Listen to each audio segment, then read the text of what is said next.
Quero cumprimentar cada um dos vereadores e vereadoras e também de quem nos está acompanhando pela TV Câmara.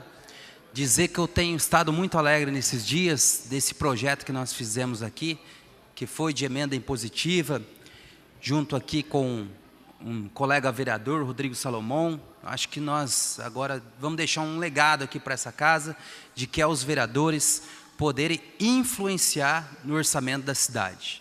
Então eu quero aqui deixar registrado que uma das minhas preocupações quando elaborei esse projeto foi de a gente ajudar as entidades que atendem os idosos do nosso município. O poder público não tem nenhum espaço que atende esses idosos. Quem faz o atendimento e a política de atendimento ao idoso são as entidades que é o Lar Frederico Ozanam, o Lar Fraterno da Cássia e a Associação Humanitária Amor e Caridade. Ontem ela ofereceu um jantar aqui para os vereadores conhecerem as suas necessidades.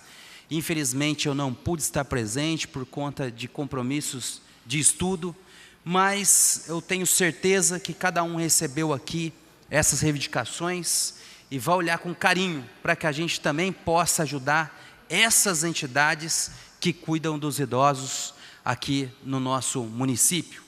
Até porque, não fosse essas entidades, eu nem saberia dizer aonde que esses idosos estariam.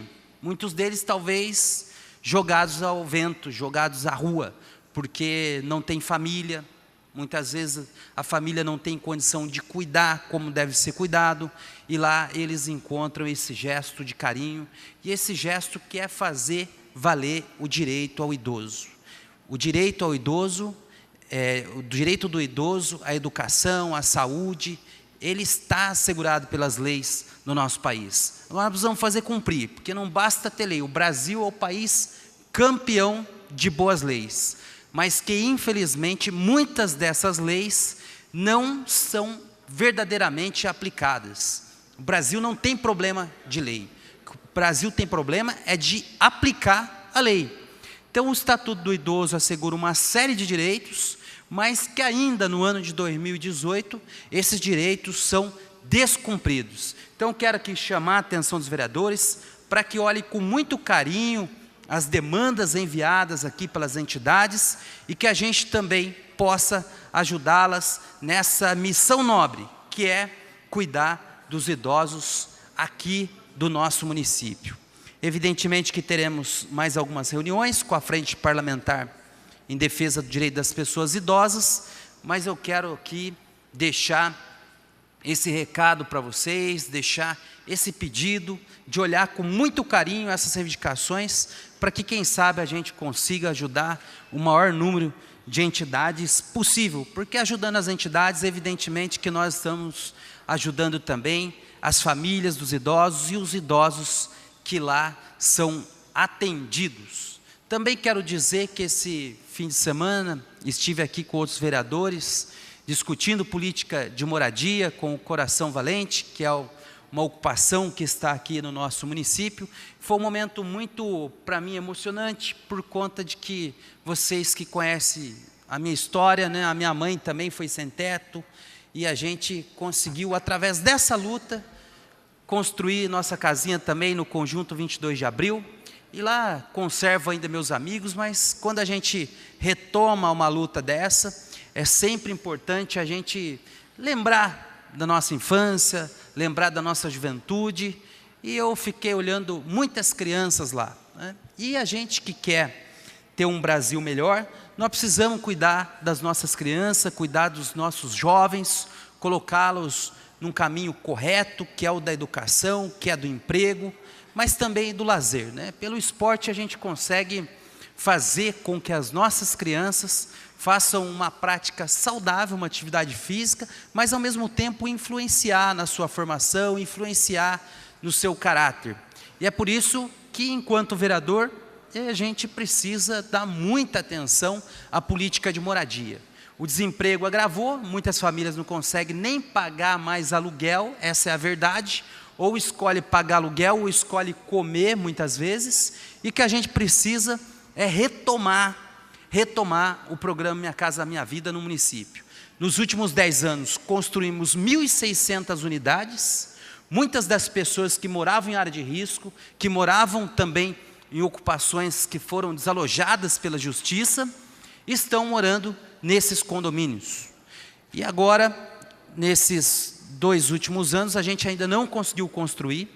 E aqui eu sempre faço uma meia-culpa do município, porque projetos habitacionais são projetos bastante custosos. Uma unidade residencial hoje custa por volta de 120 a 130 mil reais.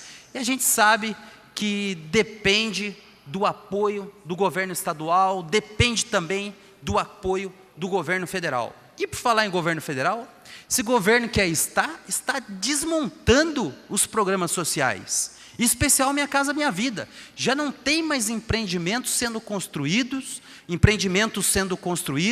já não tem mais projetos voltados à habitação popular, habitação que atenda, que a gente fala da faixa 1, aqueles que ganham até R$ 1.600, e também não tem mais recurso para atender o faixa 2, que é aquelas pessoas que ganham de 1.600 para cima. Então isso para mim é um verdadeiro absurdo, esse governo, que ele vem fazendo com o nosso país, desmontando várias políticas sociais, em especial da moradia. E quem sofre? Quem sofre é o povo que não consegue pagar aluguel, que escolhe entre pagar aluguel ou comprar a cesta básica. É essa a conjuntura que nós vivemos hoje. Então, que nós renovemos a esperança que o Brasil vinha sentindo há pouco tempo atrás, de os trabalhadores poderem sonhar com uma casa própria, poder sonhar em ter seu teto. Esse governo que aí está, em pouco tempo, desmontou as políticas sociais que haviam sido implementadas nesse país, na área da habitação, em especial nos governos do ex-presidente Lula e da ex-presidente Dilma. Então, se nós agora temos a oportunidade de participar dessa eleição, nós precisamos renovar esse voto em pessoas que têm compromisso social. Tenho ouvido muito candidato aí que acha que o problema de moradia se resolve na bala, que acha que o problema de educação se resolve na bala. Olha, senhores, que mundo que estamos, né? Parece que estamos tendo um retrocesso, de achar que tudo vai se resolver por a pessoa andar armada, né? Que a segurança pública irá resolver se cada um possuir uma arma. Vai gerar mais violência, como está lembrando aqui o vereador Abner. Vai gerar mais violência, porque nos países em que é permitido, a violência é maior. Os países, vereador Abner, por exemplo, o Japão, os policiais não usam nem arma de fogo. Na Áustria, sabe por quê? Porque se ataca a violência, não é com mais violência, se ataca a violência com outras armas. Por que esses países têm pouco índice de homicídio, ou quase nada? Porque são os países mais iguais do mundo, do ponto de vista da distribuição de renda. O nosso país é um descalabro, apesar de ser uma das maiores economias do mundo, é muita diferença entre as pessoas, é muita diferença. Agora, nos países mais desenvolvidos, não. A diferença entre a pessoa que ganha mais e a pessoa que ganha menos, ela é bem menor. Então as pessoas podem comprar bens, o jovem pode estudar, pode sonhar com uma faculdade, pode ter acesso a que todos os outros jovens têm. Agora nesse país não, infelizmente. Então ao invés de a pauta da eleição ser a violência, ser porte de armas, ser resolver a bala, que coloquemos em pauta as milhares de crianças que fazem trabalho infantil, com 7 anos, 8 anos, 9 anos, estão nas carvoarias, estão nas madeireiras. São essas crianças que nós precisamos cuidar, para que ela não se torne um jovem infrator. Coloque em pauta os milhares e milhares de idosos que estão aí sem receber um benefício previdenciário, porque não trabalharam? Óbvio, não. Tem muita gente, vereador Abner, que trabalhou na roça, e naquele tempo os fazendeiros não registravam. Tem muita empregada doméstica, vereador Lucimar, que trabalhou 15, 20, 25 anos sem registro, porque há pouco tempo atrás a empregada doméstica era considerada como um trabalhador análogo à escravidão, porque não tinha direito de férias, não tinha direito de hora extra, não tinha direito ao 13º. A escravalização continua, Luiz Flávio. Exatamente, e inclusive um candidato a presidente que fala que vai resolver na bala, votou contra a lei das empregadas domésticas, votou contra, né? Então essas pessoas que hoje estão com uma idade avançada, não conseguem se aposentar, porque o seu patrão não registrou, não recolheu contribuição previdenciária, e o governo atual dificulta o recebimento do auxílio ao idoso. É isso que está acontecendo. Então esse Brasil, não é esse Brasil que eu quero não, vereador Paulinho. O que eu quero é um Brasil que estava na pauta há pouco tempo atrás. O jovem podendo entrar na universidade, sendo filho de pedreiro, sendo filho de empregada doméstica, tendo o direito de estudar. Os nossos idosos tendo com mais facilidade o acesso ao benefício previdenciário.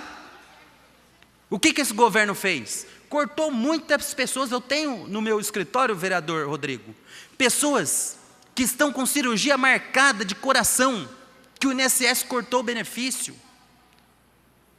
Ao contrário, na semana passada, deu 16, alguma coisa de reajuste para o Poder Judiciário.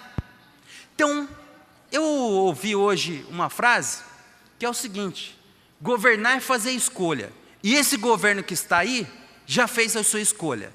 E a escolha não é do povo brasileiro. A escolha desse governo é governar por meia dúzia nesse país. E o que a gente precisa é um presidente que governe para todos. É essa dinâmica que tem que ser implantada no nosso país. Agora, como eu falei, governar é fazer escolha, e votar também é fazer escolha. Que nós, nesse dia 7 de setembro, caminhemos para uma eleição onde nós iremos fazer a melhor escolha. E a melhor escolha é a gente construir um governo, construir uma Câmara dos Deputados, um Congresso, com políticos que queiram efetivamente ajudar o nosso Brasil a ser mais igual, ser mais justo, ser mais solidário, ser mais desenvolvido. Que volte o emprego, que volte as oportunidades no nosso país. Muito obrigado.